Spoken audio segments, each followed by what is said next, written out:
trust in my heart. My thanks for your excellent guidance. Ah, and yonder I spy the object of my pursuit. Elminster? The very same, Gale. And a fair bit miffed he is, too, finding himself forced to expose his best pair of boots to so many miles of country road on your behalf. I don't understand. How so on my behalf? I was bid to spare neither time nor my own self to find you. She sent me, Gale. You know of whom I speak. But why? Out with it, Elminster. Please. Young man, has your sojourn away from Waterdeep washed away your decorum as well as your patience? Nigh a 10-day I've gone without honest fare, worthy of the name, drank naught but what the sky entitled my thirst. Why, some bread, cheese, and a cup of wine would appear unto me a feast. Surely you won't begrudge me a mite of rest and repast before I get out with it?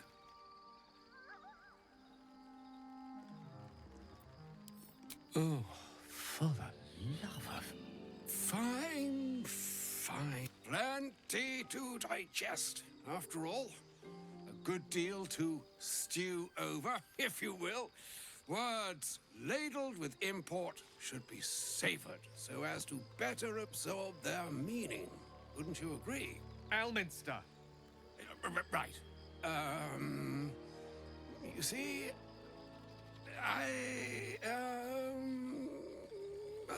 well, that is to say, Gale, my boy, I've come to address a most pressing matter. I'll speak as plainly as I can, forswearing the accustomed frills that decorate my speech. I'm here on behalf of Mystra. The message and the charge I bring you are hers.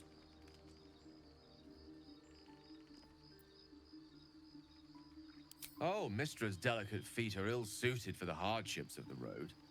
You know where you went wrong, Gale. And I trust you've told your fellow traveler here the nature of your ills. I can't say that so far I've volunteered the entire truth. Do you mean to say you've never bothered to disclose how dangerous you are? Not in so many words. No.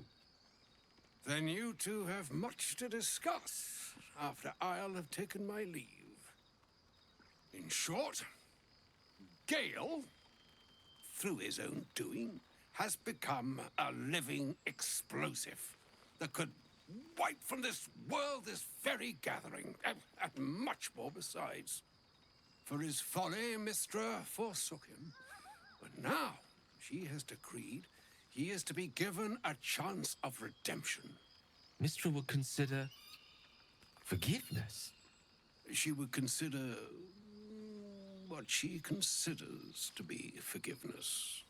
Mystra is aware of the misadventures that have befallen you both. She knows of your strife with the Absolute, that most insidious of evils.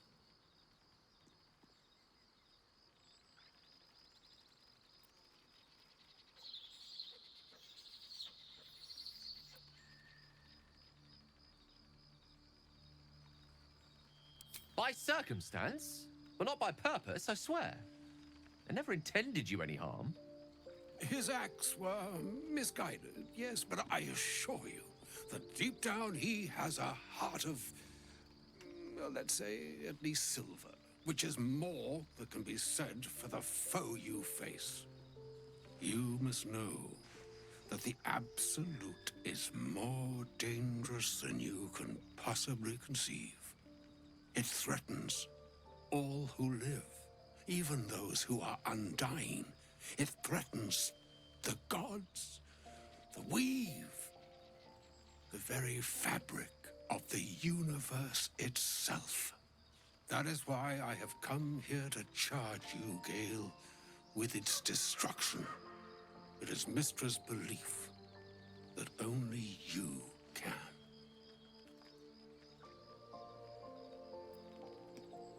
The all. Precisely.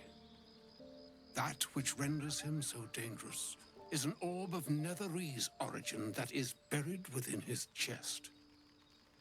And that, Gale, is how we arrive at the heart of my directive. Mystra has granted me the power to stop the clock, as it were, on the orb's rush to overpower you. Instead, you will be able to unleash its lethal combustion at will. Interesting. This could be help or hindrance. We shall have to see. You must find the heart of the Absolute, whatever that may be, and use yourself as the catalyst that will burn it from this world.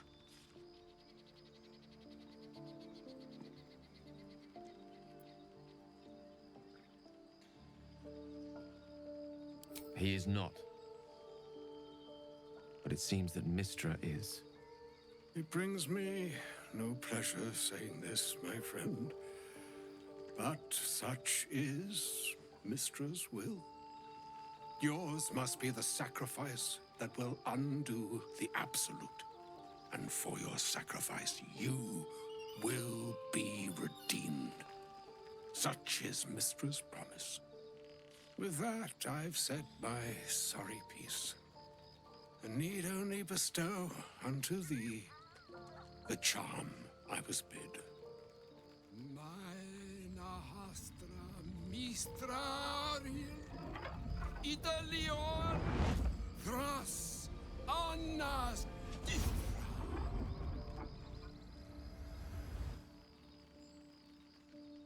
It is done.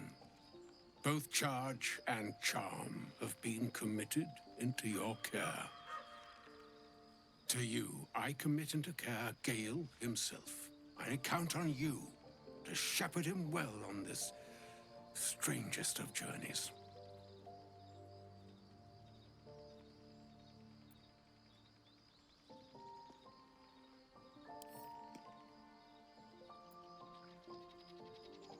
Or some other fortune altogether. Like moons make swell and wane the nescient seas, so too the sky-strewn gods ordain the tidal fates of mortal days.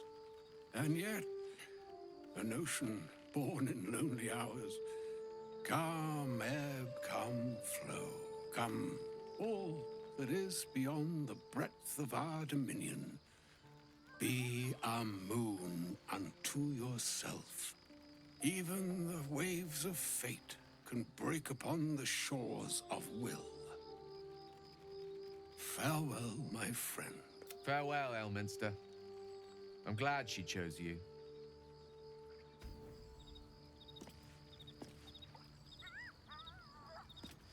An audience with Elminster is never less than memorable. Suppose it's time we dealt with the Hollyphant in the room. You have questions for me? And I promise I have answers. Ah.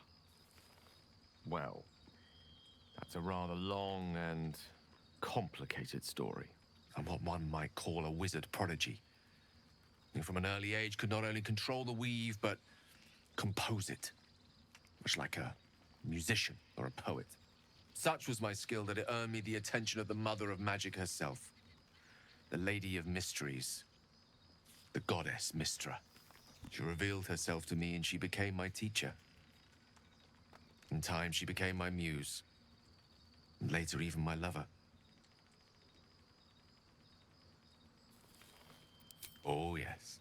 We enjoyed each other's company. Body, mind, and soul. But even so, I desired more. You see, no matter how powerful a wizard we mortals can become, we never scratch more than the surface of the weave. Mystra keeps us in check. There are boundaries she doesn't let us cross. Yet, every time I was with her, stood on the precipice, gazing into the wonders that lay beyond. I sought to cross her boundaries.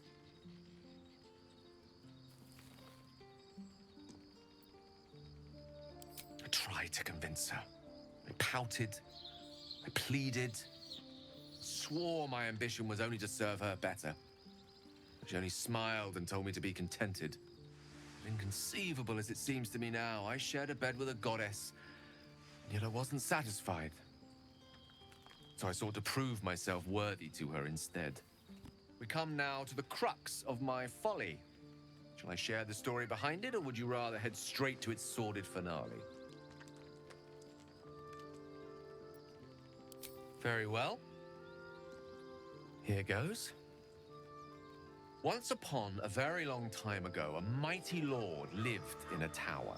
A flying tower, to be precise. I'll save his history for another time, but the gist of it is that he sought to usurp the goddess of magic so that he could become a god himself. He almost managed, but not quite. His entire empire, Netheril, came crashing down around him as he turned to stone. The magic that was unleashed that day was phenomenal. Roiling like the prime chaos that outdates creation. Even the weave itself could not withstand the onslaught. It fractured, then shattered, and all magic was lost to the mortal realms, until the day Mystra returned. She restored the weave, reuniting all its scattered shards. Or so I thought. Until, in the course of my studies, I learned of a book. Netherese tome in which a piece of the fractured weave had been sealed beyond her reach. What if, I thought, what if, after all this time, I could return this lost part of herself to the goddess? The answer was to try. The outcome was to fail. I was certain that this deed of raw power, draped in romance, would convince Mystra to take me by the hand and welcome me into her hitherto forbidden domains. I was mistaken. I obtained the fabled book and took it into my study. As for what happened next... Here. Place your hand over my heart. Let me show you.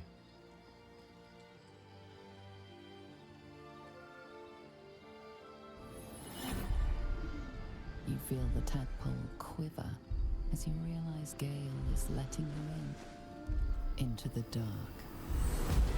You see through Gale's eyes, staring down the corridors of a dread memory.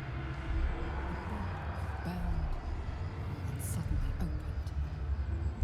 Inside there are no pages, only a swirling mass of blackest weave that pounces.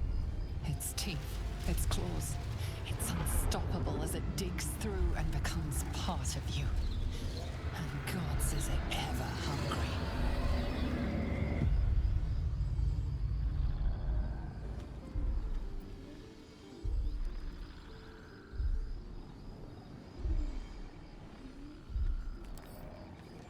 Thankfully, the moment I absorbed the fragment wasn't enough to kill me outright. It was only the beginning.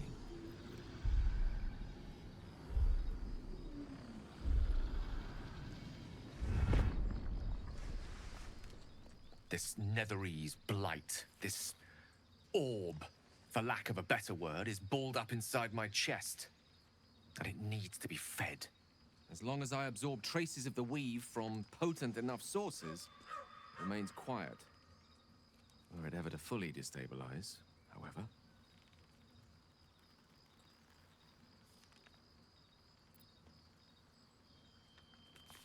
I will erupt. I don't know the exact magnitude of the eruption, but given my studies of Netherese magic, I'd say even a fragment as small as the one I carry, it'd level a city the size of Waterdeep. Fortunately, this need no longer be a concern. Not until I meet the heart of the Absolute, whatever that is.